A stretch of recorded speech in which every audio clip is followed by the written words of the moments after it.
مشرکین مکہ عرض کیا یا رسول اللہ، ہم اپنے خداؤں کا حسب و نسب بیان کرتے ہیں، اپنے بتوں کا نسب بیان کرتے ہیں، آپ اپنے رب کا حسب و نسب بیان کریں۔ نبی اکرم صلی اللہ علیہ وسلم خاموش ہو گئے۔ اللہ تعالیٰ نے جبریل علیہ السلام کو بھیجا، قل هو اللہ احد، کہ آپ فرمائیں اے میرے نبی جی، آپ فرما دیں اللہ احد ہے، اللہ احد ہے، اللہ الصمد، وہ صمد ہے۔ صمد کس کو کہتے ہیں؟ صمد اس کو کہتے ہیں جس کے بغیر کسی کا کوئی کام نہ بنے اور سب کے سب اس کے محتاج ہوں، وہ کسی کا محتاج نہ ہو، اس ذات کو کہتے ہیں صمد۔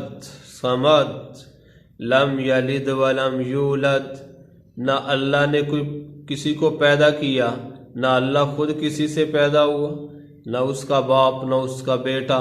ولم یکن لہ کفوا احد، اس کے برابر کا کوئی نہیں، اس اللہ کے برابر کا کوئی نہیں۔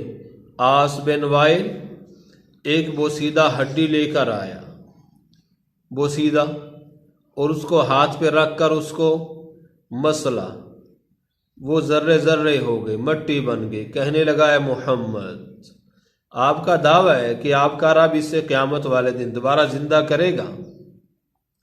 آپ نے فرمایا ہاں کرے گا۔ حضرت جبریل علیہ السلام قرآن لے کر آ گئے۔ وَضَرَبَ لَنَا مَثَلًا وَنَسِيَ خَلْقَهُ قَالَ مَن يُحْيِي الْعِظَامَ وَهِيَ رَمِيمٌ قُلْ يُحْيِيهَا الَّذِي أَنشَأَهَا أَوَّلَ مَرَّةٍ وَهُوَ بِكُلِّ خَلْقٍ عَلِيمٌ۔ یہ ہمیں آ کے مثالیں بیان کرتا ہے، کہاوتیں بیان کرتا ہے کہ اسے کون پیدا کرے گا۔ اے نبی جی، اس سے پوچھو کہ اس کو پہلی مرتبہ کس نے پیدا کیا تھا، وہی اس کو دوبارہ پیدا کرے گا جس نے اس کو پہلی مرتبہ پیدا کیا، اور وہ اللہ پیدا کرے گا کہ جو سبز درخت میں سے آگ کو پیدا کرتا ہے، وہ ہے بڑی ذات۔ خولہ بنت ثعلبہ آئی نبی اکرم صلی اللہ علیہ وسلم کی خدمت میں، یہ ایک عورت ہے۔ یا رسول اللہ، میرے شوہر نے مجھے طلاق دے دی، میں کیا کروں؟ میں نے اس کی خاطر بچے پیدا کیے، میں نے اپنی ساری زندگی لگا دی، میں بوڑھی ہو گئی، اب اس نے مجھے طلاق دے دی۔ نبی اکرم صلی اللہ علیہ وسلم نے فتویٰ جاری فرما دیا کہ تجھے طلاق ہو گئی۔ جب تک اسلام میں کوئی حکم نہیں آیا ہوتا تھا، نبی اکرم صلی اللہ علیہ وسلم پچھلی شریعت کے مطابق مسئلہ بتا دیا کرتے تھے۔ آپ نے فرمایا طلاق ہو گئی، اب تم نہیں اس کے ساتھ رہ سکتی۔ وہ عرض کر رہی ہے نہیں ہے اللہ کے رسول، میرے لیے کوئی آسانی پیدا کریں، کوئی حل نکالیں۔ آپ فرما رہے ہیں نہیں، کچھ بھی نہیں ہو سکتا۔ وہ عرض کر رہی ہے نہیں ہے اللہ کے رسول۔ یہ بات آپس میں گفتگو، یہ بحث و مباحثہ کی شکل اختیار کر گئی، بحث و مباحثہ کی شکل میں بدل گئی۔ حضرت عائشہ رضی اللہ عنہ فرماتی ہیں کہ میں پاس ہی بیٹھی ہوئی تھی، لیکن مجھے نہیں سن رہا کہ کیا گفتگو چل رہی ہے آپس میں، کیا باتیں ہو رہی ہیں۔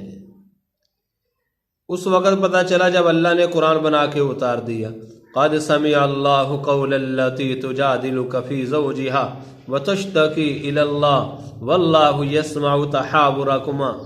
تحقیق ہے نبی جی، اللہ نے سن لی اس عورت کی بات جو آپ سے بحث کر رہی ہے، جھگڑ رہی ہے، اللہ نے سن لی۔ حضرت عائشہ فرماتے ہیں کہ مجھے سنائی نہیں دے رہا، اس مالک نے ساتوں آسمانوں سے اوپر عرش پر اس کی بات کو سن لیا۔ کیا اللہ کا سننا کامل ہے؟ وہ اللہ کی ذات ایسی بڑی ذات ہے، وہ اللہ کی ذات کا سننا اور دیکھنا سب کامل ہے۔ یہ عورت جب بازار میں جا رہی ہوتی تھی، حضرت عمر رضی اللہ عنہ آ رہے ہوتے تھے تو آپ سواری سے نیچے اتر جایا کرتے تھے، اس کے ادب کے لیے کہ یہ تو وہ ہے کہ جس کی پکار کو میرے رب نے ساتویں آسمان سے اوپر سنا۔ عمر کیسے نہ سنے، عمر کیسے نہ سنے؟ اللہ کی ذات کا سننا بھی کامل ہے، اللہ کا دیکھنا بھی کامل ہے۔ کافر آئے، عرض کیا یا رسول اللہ، ہم آپس میں طے کرتے ہیں 6 مہینے آپ ہمارے خداؤں کی عبادت کیا کریں، 6 مہینے ہم آپ کے رب کی عبادت کر لیا کریں گے، آپس میں اس طرح ہم کر لیتے ہیں۔ تو حضرت جبریل علیہ السلام آ گئے، قل یا ایھا الکافرون، اے میرے نبی جی آپ فرما دیں کافر، لا اعبد ما تعبدون، میں کبھی بھی عبادت نہیں کروں گا جن کی تم عبادت کرتے ہو، نہ ہی تم عبادت کرو گے جس کی میں عبادت کرتا ہوں۔ اللہ نے ڈنکے کی چوٹ پر فرما دیا۔